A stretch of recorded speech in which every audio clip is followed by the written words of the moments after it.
if I could at least share the story and finally complete the story and say everything that I needed to say, then maybe I wouldn't have to do as many talks anymore and share my testimony. But the very opposite happened.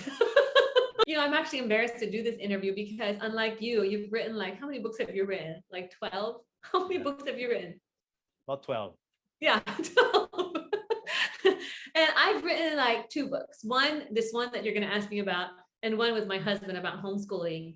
Yeah. And I really feel guilty because I really believe I should write more. This book in particular, When a Good God Allows Rape, had really been percolating for a long time in my heart and mind. And I'd written bits of it through the years. But for some reason, I think God did not allow it to come out till a certain point in time. And I really believe it's because what I was going to write about in the book was really how God took this story, this season of my life, and turned it out for good. And how could I write authentically about that goodness unless it had been years later? And there was all that good, So I think that's what happened is I wrote it through the course of many years. As God would put in my heart certain parts to write, I would just go ahead and write parts of it. But I didn't really officially put it together till about 5 years ago. And when I did, it was super fast. Like I was able to submit it really quickly because the parts of it had already been written.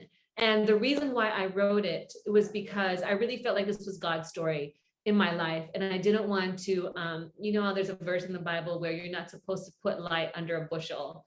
And I wanted to be able to tell people that you can come from such a place of brokenness, and brokenness does exist, but God can cause good to come out of that. And that was just the message that I wanted to be able to share. And part of it was also that I felt like if I could at least share the story and finally complete the story and say everything that I needed to say, then maybe I wouldn't have to do as many talks anymore and share my testimony. But the very opposite happened. So that's what happened. But I just wanted to, if I were to die and I had not written the book, I felt like that's the one book I really should complete and finish, because I didn't want the pain and the experience to go to waste. Where if it could reach more people, then Lord, why not? So he was ultimately the one I really believe that helped me to put it together really quickly when I needed to put it together and get it published with OMF. So yeah, that was the author story behind that one. Wow. Yeah, and it's true what you said, that more people want to hear the story. But I'm sure that you've received a lot of feedback or letters or emails. Can you tell us about what kind of reaction or response you got from readers?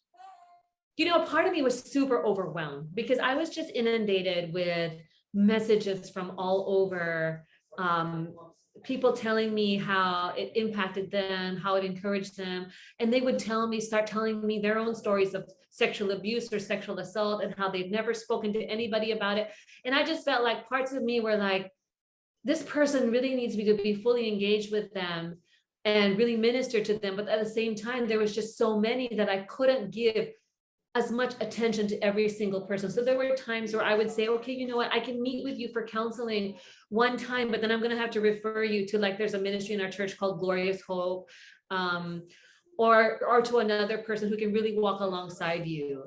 And so that was the overwhelming part. But then I was blessed to just see how somehow it gave other people a voice to be able to share that they were also hurt in a certain way, sexually, or they were sexually broken. So did you have like a schedule? You said that you would write in your journal. Did you have like a very intentional kind of schedule? And did OMF give you a deadline? So this is what happened. When I was about 11 or 12 years old, I started writing in journals. And writing really became a way for me to articulate my deepest longings and emotions. And because I wasn't always, my husband's so much more of a talker, but I was always somebody that thought about things very, very deeply ever since I was a child.